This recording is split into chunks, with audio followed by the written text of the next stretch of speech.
Shalom dan selamat pagi bagi saudara-saudari yang dikasihi Tuhan Yesus Kristus. Hari ini saya mengajak kita semua untuk mendengarkan renungan harian Patem yang dikeluarkan oleh Sinode GKO. Mari kita berdoa. Kami bersyukur buat hari ini, biarlah firman-Mu menerangi hidup kami di dalam nama Tuhan Yesus Kristus. Amin. Judul firman Tuhan hari ini, Rabu 6 September 2023 adalah Bermegah, Bersuka Hati, dan Mencari, dengan bacaan Mazmur 105 ayat 3-4. Demikian firman Tuhan, bermegahlah di dalam namanya yang kudus, biarlah bersuka hati orang-orang yang mencari Tuhan. Carilah Tuhan dan kekuatannya, carilah wajahnya selalu. Amin. Mari kita menggali ayat bacaan kita dengan pertanyaan berikut ini. Pertanyaan pertama, di dalam siapakah kita bermegah? Kita bermegah di dalam namanya yang kudus. Mengapa kita bermegah di dalam namanya yang kudus? Pertama, karena Tuhan tidak senang jika namanya dinajiskan dan diremehkan. Ketika bangsa Israel tidak lagi menghormati nama Tuhan dan tidak mengindahkan perkataannya, malah menyembah berhala, Ia sangat murka. Yeskiel 20 ayat 9a berkata, "Tetapi aku bertindak oleh karena namaku, supaya itu jangan dinajiskan di hadapan bangsa-bangsa di mana mereka berada." Kedua, karena kita diingatkan melalui firman Tuhan hari ini, bahwa haruslah kita bermegah di dalam namanya yang kudus, nama yang penuh kuasa, penjamin keberhasilan doa kita. Nama yang tidak bisa disejajarkan dengan siapapun, bahkan dengan prestasi tertinggi kita sekalipun. Sebab kita hanyalah seorang hamba yang dipakai Tuhan untuk pekerjaan Tuhan di bumi. Apa yang kita miliki, semua berasal dari Tuhan. Tuhanlah sumber kekayaan, Tuhanlah sumber karunia, talenta, dan bakat. Kita hanyalah pengelola dan pengembang saja.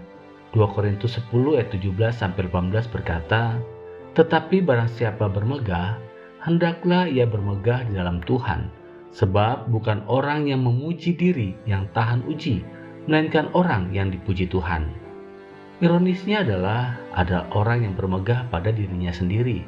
Mereka membual tentang kualitas, prestasi, dan kesuksesan mereka untuk mendapatkan kekaguman dan rasa hormat dari orang-orang di sekitar mereka.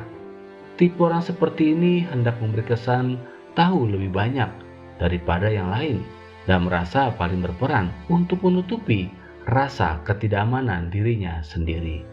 Pertanyaan kedua, siapakah yang bersuka hati? Orang-orang yang mencari Tuhan. Tanda seorang mencari dan mengalami perjumpaan dengan Tuhan adalah mereka bersuka hati. Ada sukacita di dalam dirinya meskipun dalam keadaan tak baik, karena mengalami kuasa Allah dalam hatinya. Sama seperti Daud yang bersuka cita karena tabut Allah yang merupakan lambang kehadiran Allah telah dipindahkan dari keluarga Obed-Edom orang Gad itu ke kemah khusus yang dibentangkan oleh Daud di Yerusalem. Pertanyaan ketiga, siapakah yang kita cari? Carilah Tuhan dan kekuatannya, carilah wajahnya selalu. Orang-orang yang mencari Tuhan adalah orang-orang yang lapar dan haus akan firman-Nya. Orang-orang yang tidak sabar untuk segera berdoa, membaca firman Tuhan, suka beribadah, menyembah Tuhan dalam roh dan kebenaran. Orang-orang yang mencari Tuhan adalah orang-orang yang benar-benar mengandalkan Tuhan, fokus mencari Tuhan, bukan pada berkat-Nya. Ketika terjadi sesuatu yang tidak sesuai yang ia harapkan, ia segera berdoa, mencari pesan Tuhan dari peristiwa tersebut.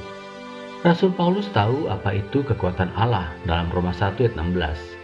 "Sebab aku mempunyai keyakinan yang kokoh dalam Injil, karena Injil adalah kekuatan Allah yang menyelamatkan setiap orang yang percaya."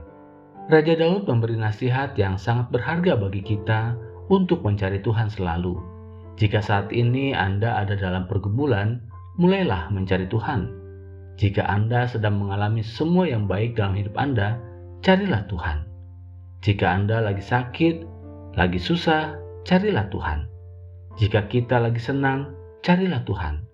Sekali lagi firman Tuhan menasihati kita, carilah Tuhan dan kekuatannya, carilah wajahnya selalu. Karena itu, janganlah jemu-jemu mencari Tuhan dan wajahnya dalam hidup kita sehari-hari. Apa yang menjadi komitmen kita? Pertama, kita bermegah di dalam Tuhan, bukan di dalam diri sendiri. Kedua, terus fokus mencari Tuhan dan kekuatannya, bukan fokus pada berkat-Nya. Kiranya Roh Kudus memampukan kita mewujudkannya. Amin. Mari kita bagikan kebenaran ini kepada anggota keluarga kita, komsel, jemaat, teman, kerabat, agar mereka terus mencari Tuhan dan kekuatannya. Kita berdoa. Ya Tuhan, izinkanlah kami ketika mencari-Mu, Engkau berkenan ditemui, sebab kami rindu mengalami Engkau ya Yesus, yang adalah sumber kekuatan dan keselamatan kami. Kami sadar akan kelemahan kami, oleh sebab itu ya Tuhan, kuatkan dan mampukan kami melewati hari-hari kami.